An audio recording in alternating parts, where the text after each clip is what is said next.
Ready, sir. Hari Om. Hari Om.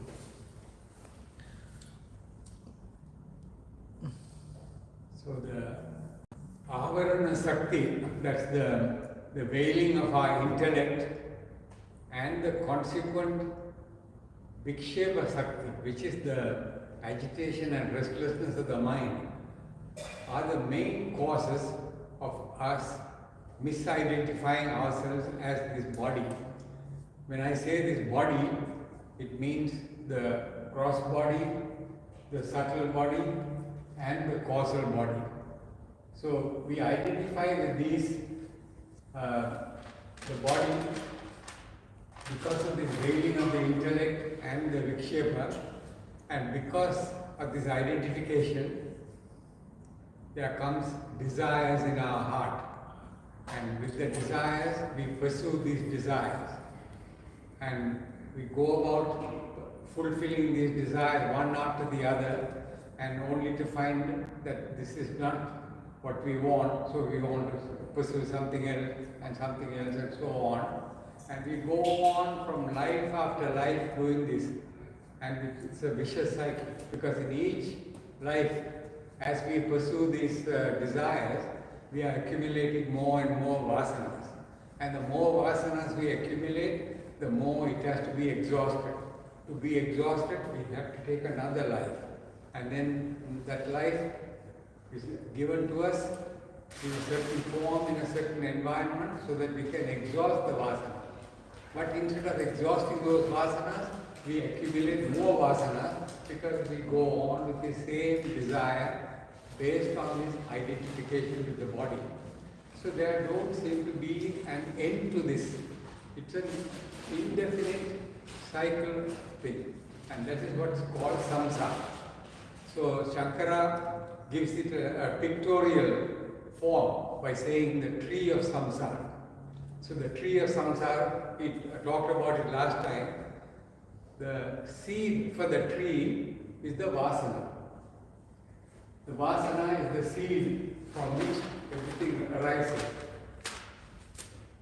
This is the seed. So once the seed is put in, it sprouts.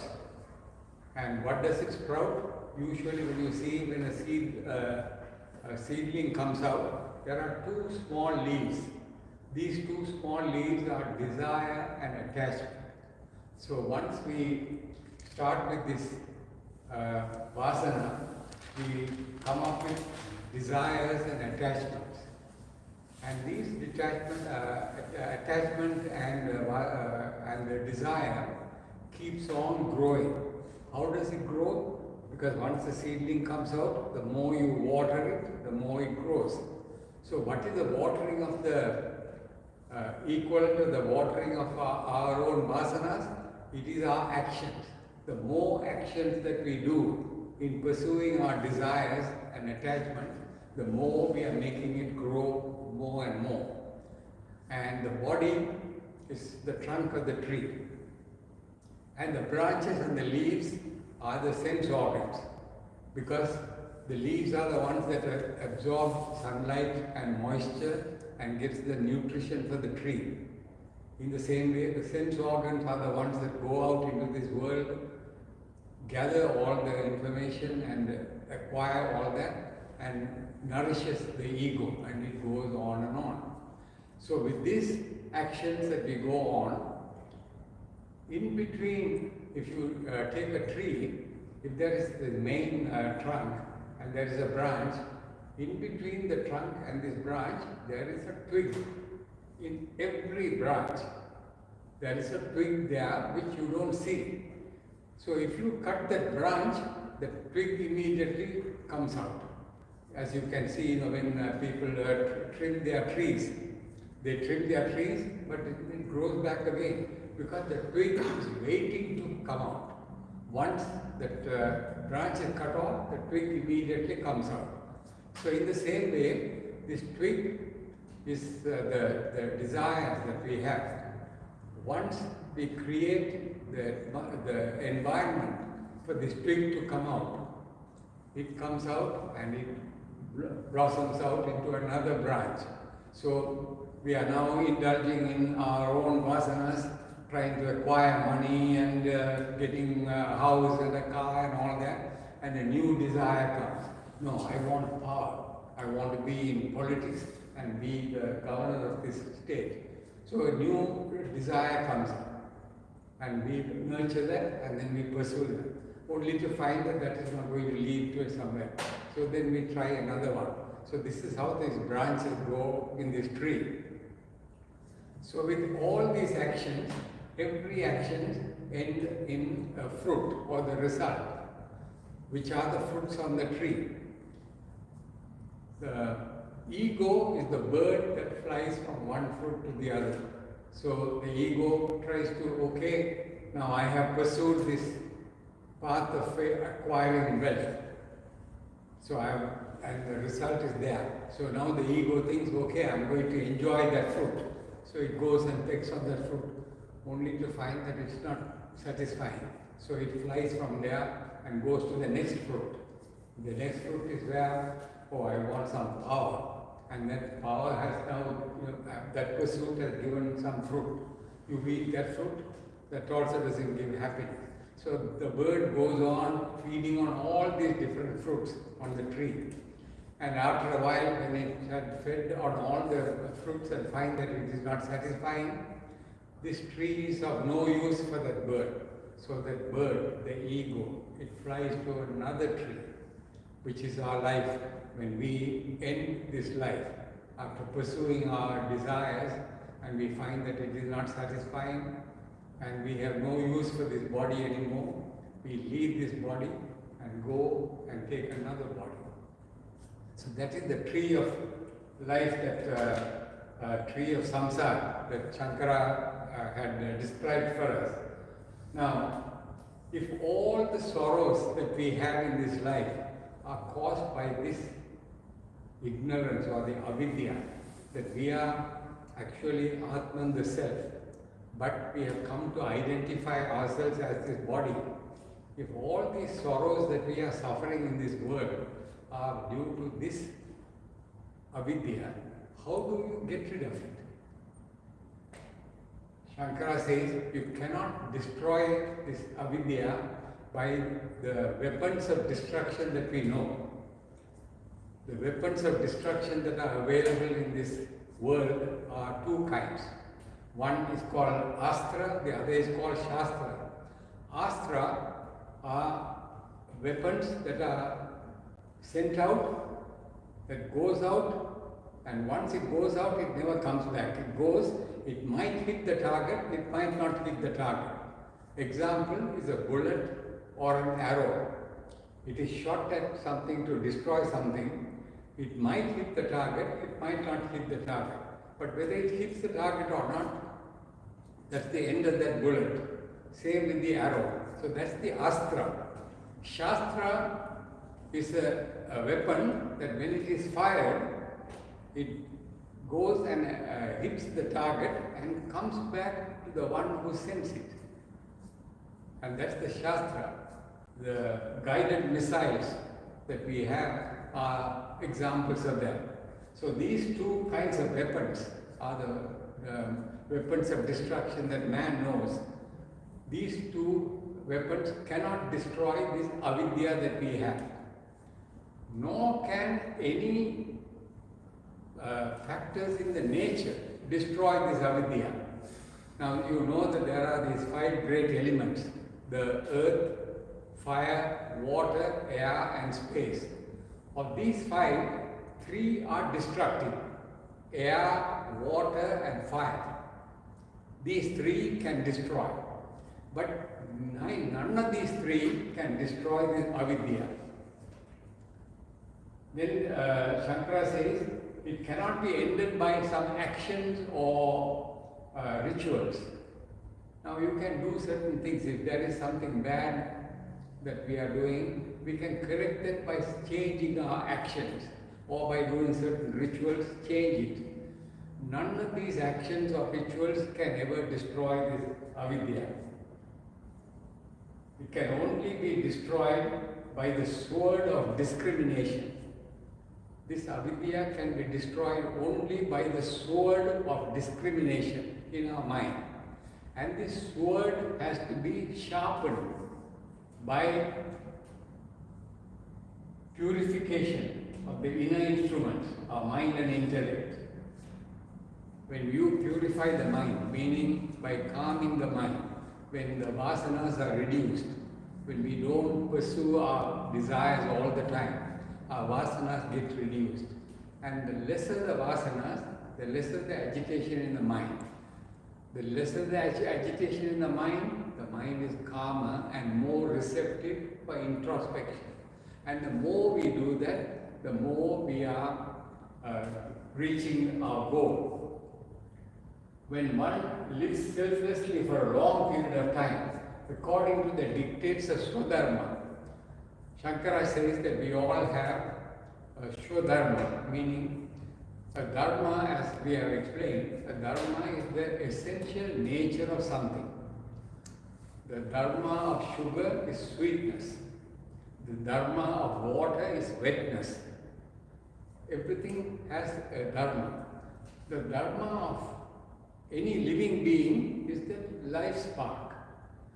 So you and I have the dharma of that life spark. That is our basic dharma. But among us, we are all different in each way because of our own personality, which is caused by our vasanas, and that's called the Swadharma. So my Swadharma dictates a certain line of likes and dislikes and activities. And if I do not pursue my natural instincts, instead I do what somebody else is doing.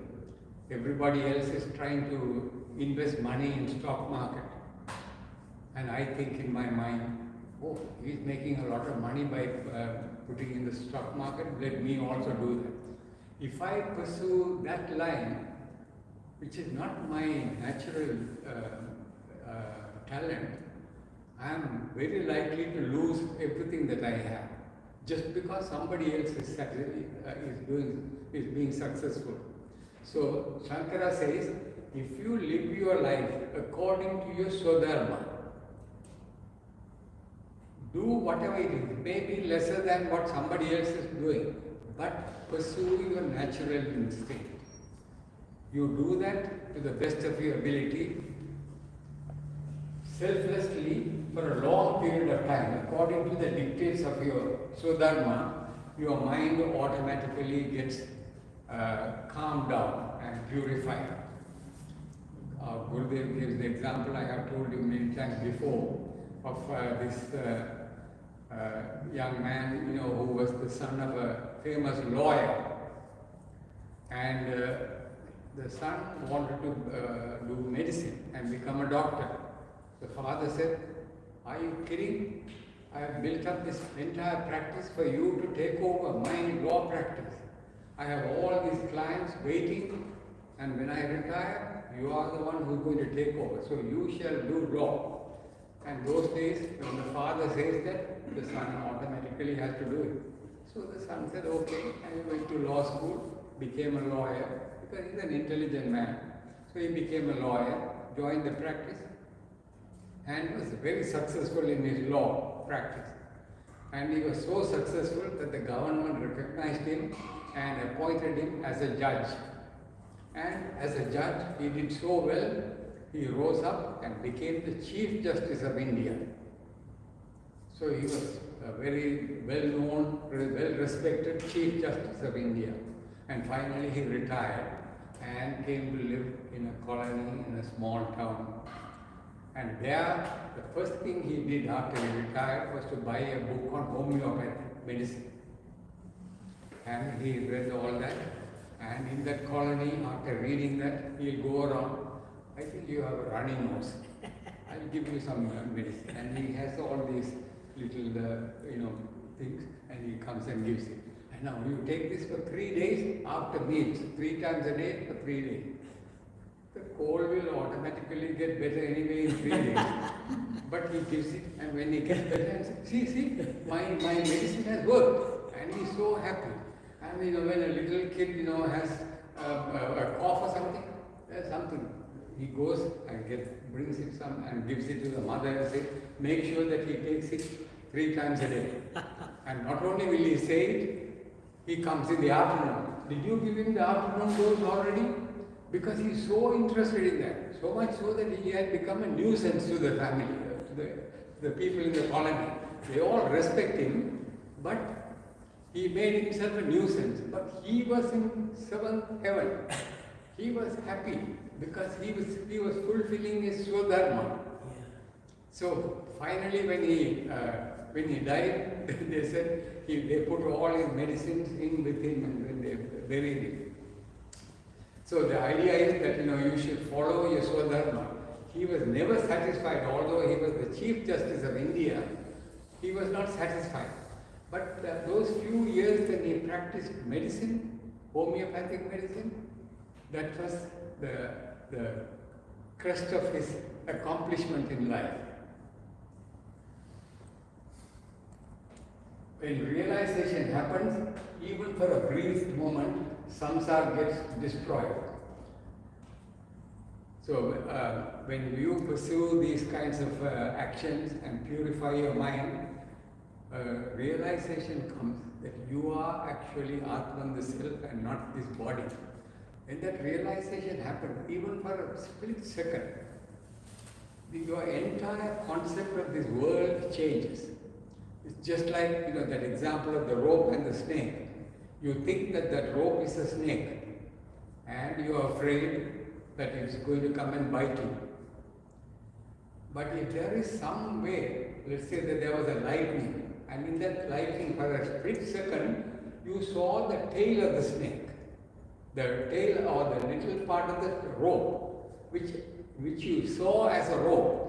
The moment you realize that it was that small part of the rope, that entire snake disappears. You don't have to wait to see the whole rope. You just saw that one little piece of rope there in that lightning light. So like that, a little bit of realization is enough to destroy your delusion that you are this body. The sun's heat creates clouds that covers the sun.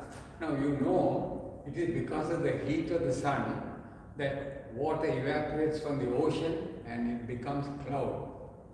The clouds cover the sun, and once it covers the sun, we all suffer because we become cold and we shiver and and do all that. Now the clouds were created by the sun. It is because of the sun that the clouds were created. But these very same clouds that were created by the sun goes and covers it and causes misery. In the same way, this misidentification was caused by Atman the self. If not for the Atman the self, you would not have had this misidentification. But because of that misidentification, we suffer. It covers the Atman and we suffer because of that. So that is an example out there. Then Shankara gives another example that is around here, which is we have seen these lakes and ponds sometimes covered by moss. Moss is, a small plant, a green leaf, small green leaf. It covers the whole surface of the pond or the lake. So much so that sometimes when the cows are grazing on the grass, they think that it is grass and they walk into the water, not knowing that that is actually a lake which is covered by the moss. Now this moss came out of the water. The moss didn't come from somewhere else. It grew from the water, but it covers the water completely. Now if that moss can be removed very easily by your hand. Once you do that, the moss just goes away. But it comes back again, because that's the nature of that. Underneath that moss, the water is pure, cool and refreshing. You can actually drink that water and refresh yourself, but it is covered by the moss. The only way to get rid of that moss from that pond is to flood that pond with more water. The more water you pour in, the moss will get completely removed. In the same way, this moss is covering our mind. The only way to remove this moss is to flood our mind with scriptural knowledge. Reading, listening to lectures and so on, flood the mind with these ideas of the scriptures, and the more we do that, this moss will clear more and more. Now, as a waker, as you all know, as a waker, I am aware of all the activities that are going on around me in this world. And I am also aware of all the things that are going on within me. My thoughts, my ideas and my desires, all those things I am aware as a waker. As a dreamer, I am aware of everything that is going on in my dream. As a deep sleeper, I am aware of the absence of all these things. Now this I, who was present as a waker, as a dreamer and as a deep sleeper, is the same I who was present when I was a child. I am aware of all the things that happened when I was a child. I am aware of all the things, all the activities and all the environment that I was in as a young person. I am aware of all the things that happened as a young man. Now I am aware of all the things as an old man. This I that was there in my waking state, dream state and deep sleep state, which is also present in my childhood, my young adulthood, my old age, it's the same I. This I is nothing but that consciousness called Atman, the Self. It is there at all times, unchanged, unaffected by any of the changes that happen. Because the same I that was there in my childhood is the same I that is in here now, unchanged. But my outward appearance, my body has changed. But the awareness, the pure consciousness remains the same, unchanged. This I which is present in all the three states, the same I who was present in my childhood, young adulthood, middle age and old age. This I, the Atman, the Self, is ever pure, never changing and blissful. But now it is covered by these 5 koshas. We have talked about these 5 koshas. This I that I am talking about is now covered by 5 koshas. The Annamaya kosha, that's the outer covering. The next covering is the Pranamaya kosha, that is the physiological activities. Then the Manomaya kosha, which is the mind. Then the Vijnanamaya kosha, which is the intellect. And then inside is the Anandamaya kosha, which is the vasanas. Now these 5 koshas are like the example that was given by Shankara is the manga grass. That's a grass that has no stem. It's like a banana tree belongs to the grass family. You know, a banana tree has no stem. What it has is a sheath. The leaf has a sheath that goes down into the ground.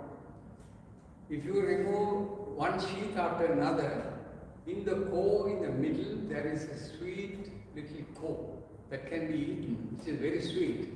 In the same way, we are covered by these 5 sheaths. The Atman, the Self, is covered by these 5 koshas. If you remove these koshas one after the other, and in the core of it, you see the resplendent Atman, the Self. So, Shankara says, identify them as a process of systematic logical arguments. You eliminate one layer after another in your mind by logical argument. You ask yourself, can this body be me? This Anandamaya kosha, can that be me? And then you logically analyze that and see. It is like a process of elimination. Our Gurudev gives the example, that there was a group of people out there.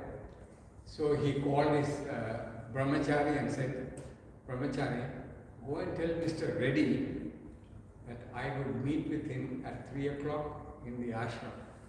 Now go and tell him.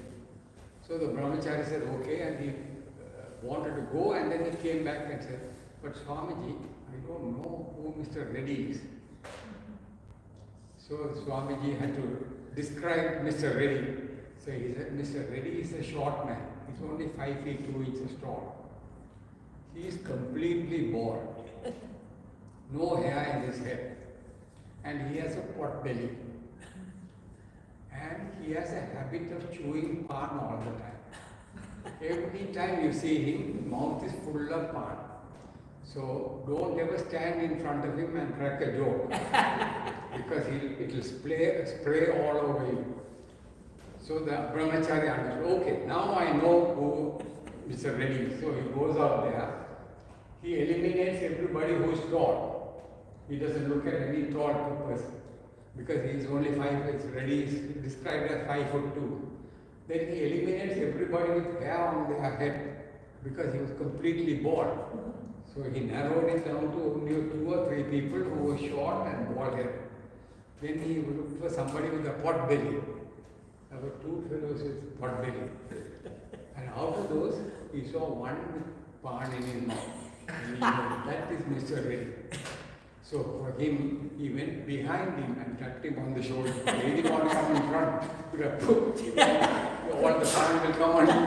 So he tapped him on the back. Swamiji says this. So he gave him the message.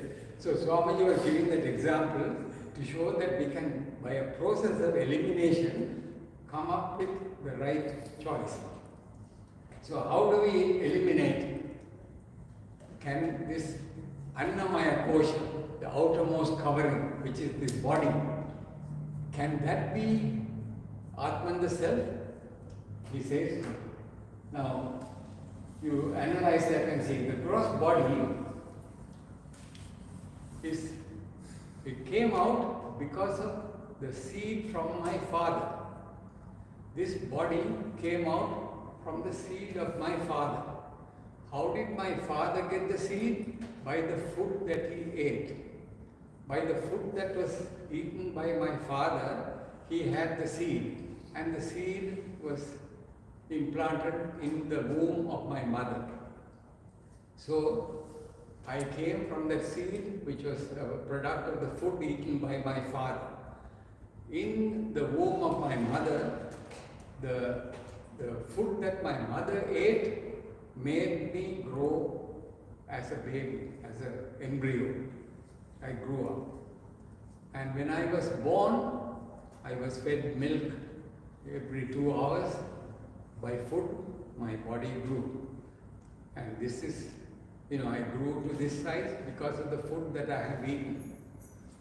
Gurudev again says, you can imagine, we eat 3 meals a day at least, and then in between so many snacks. If you can imagine in one day the amount of food that we eat, like that 365 days of the year, the amount of food that we eat, like that for 55, 60 years, 70 years, we have eaten a mountain of food. All that mountain of food had gone through our system, and the end result or the essence of it is where you see this body. So this body is nothing but the food that was eaten by me. So that's why it is called the Annamaya Kosha.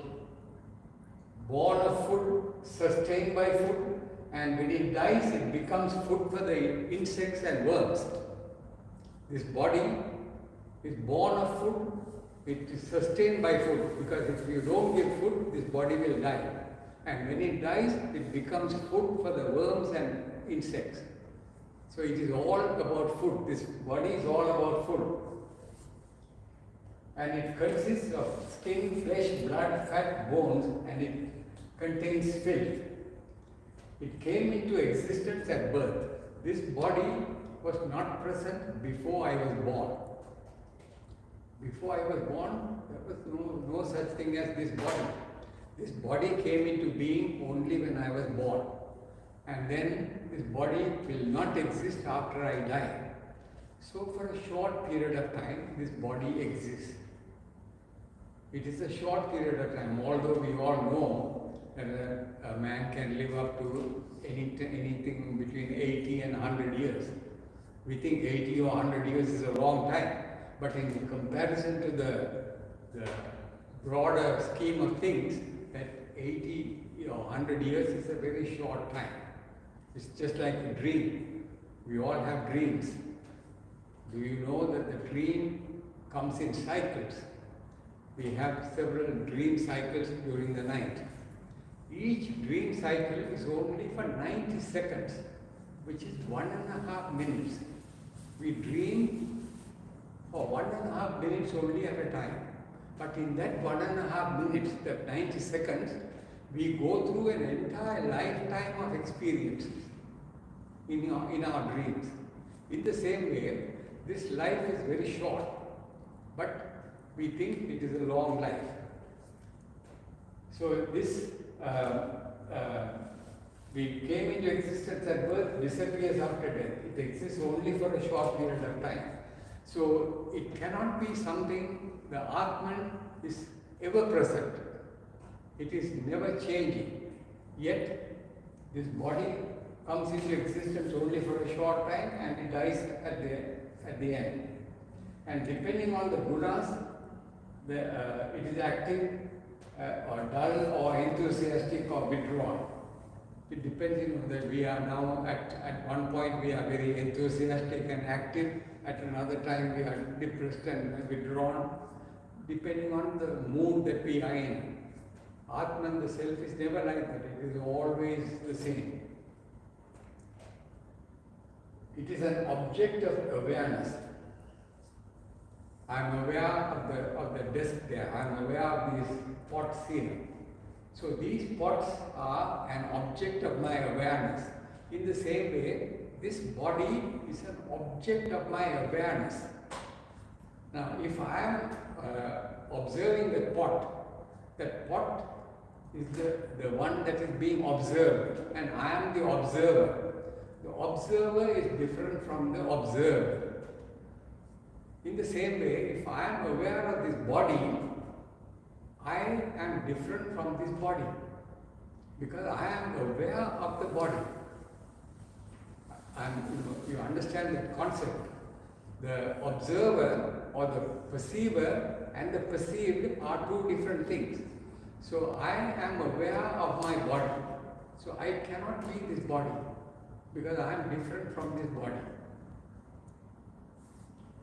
It goes through changes. This body goes through changes. Birth, growth, decay, disease and death. Atman, the self, never goes through any of these changes. The body has limbs. Even in the absence of some of the limbs, the individual functions. Even if my arms are cut off or if I am amputated, I still function as a human being. Atman, the self, is always complete. Body is regulated and controlled by subtler personalities, meaning my mind and intellect controls my body. So therefore, based on all this, the Atman is the witness of the body, its nature and its activities. Witness and the object are different. The seer and the seen are different entities. So now there are three schools of philosophy that we all know. What we are talking about is Advaita philosophy, meaning the non-dualistic philosophy, meaning you and I are nothing but God Himself. That is the Advaita philosophy. But there are three schools of philosophy. One philosophy called the Dvaita philosophy of Madhvacharya, it says that you are separate and God is separate. You and I are limited individuals. So Madhvacharya says, how can you be God? We are limited people. God is all powerful. He is all pervasive. We are limited to this body only. So how can we be God? So therefore we are separate from God, and that's why you pray to God. That's called the Dvaita system of philosophy. The next step is where Ramanuja said, you are not necessarily separate from it, you are part of the God. You have some divine qualities, but at the same time you have some human qualities. So you are not totally God, but you are part of the God. So that's called Vishishta Advaita by Ramanuja. And then the Advaita philosophy by Shankara, which says you are nothing but God Himself. Now these three schools of philosophy, you might think are three different things. They are all the same.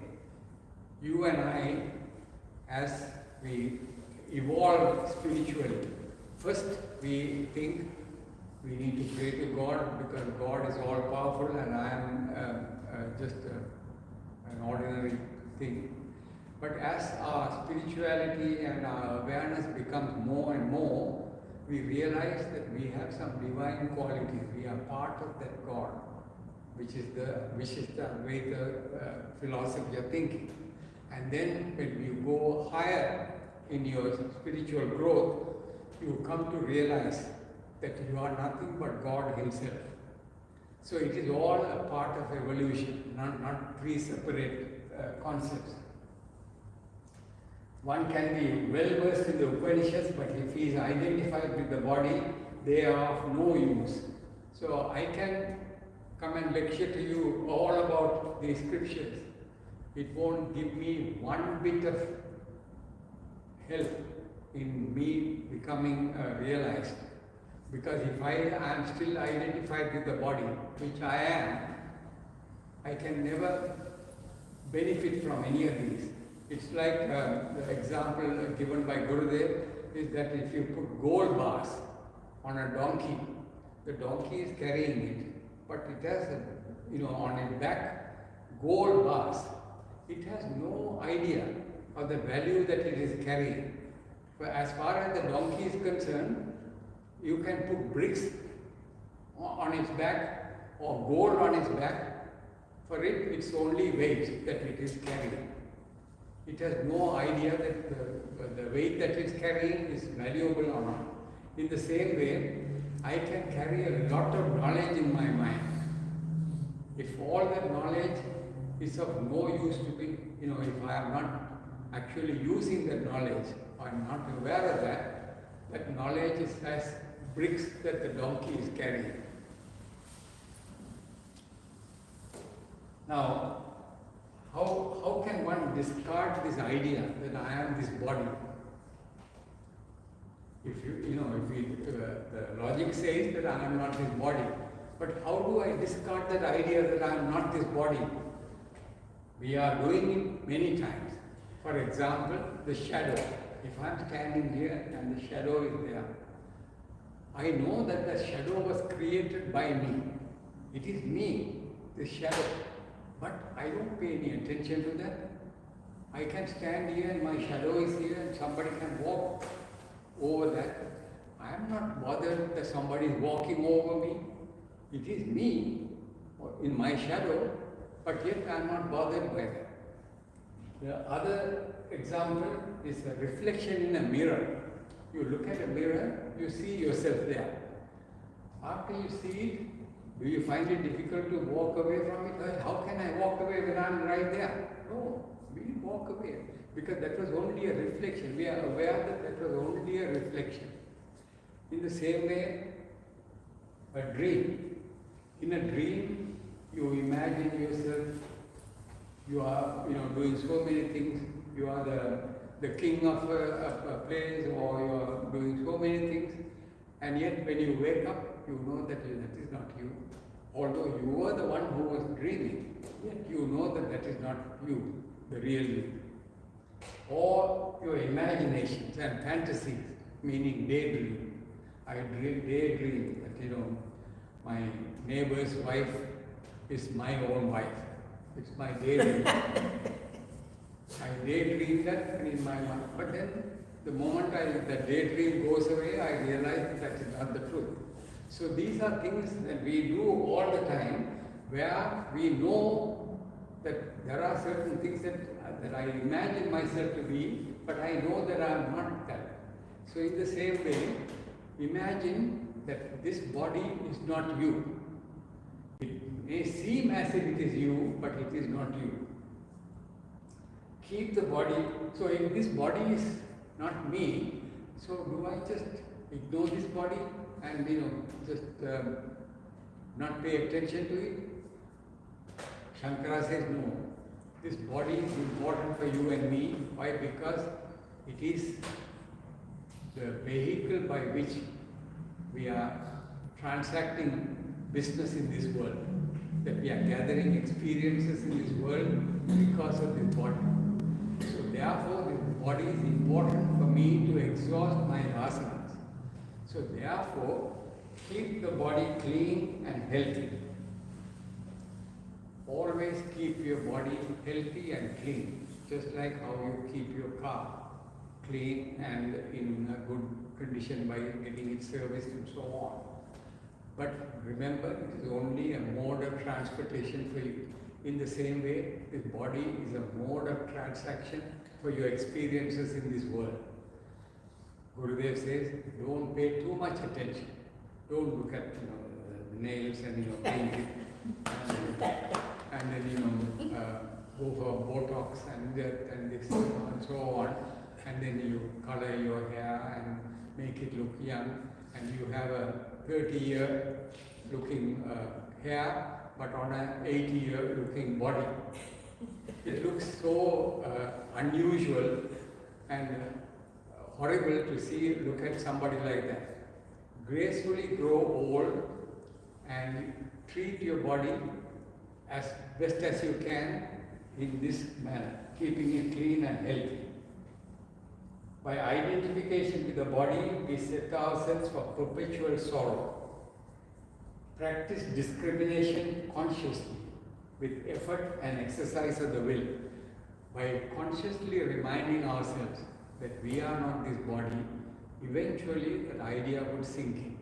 It is not just that we don't know. We have heard this many times.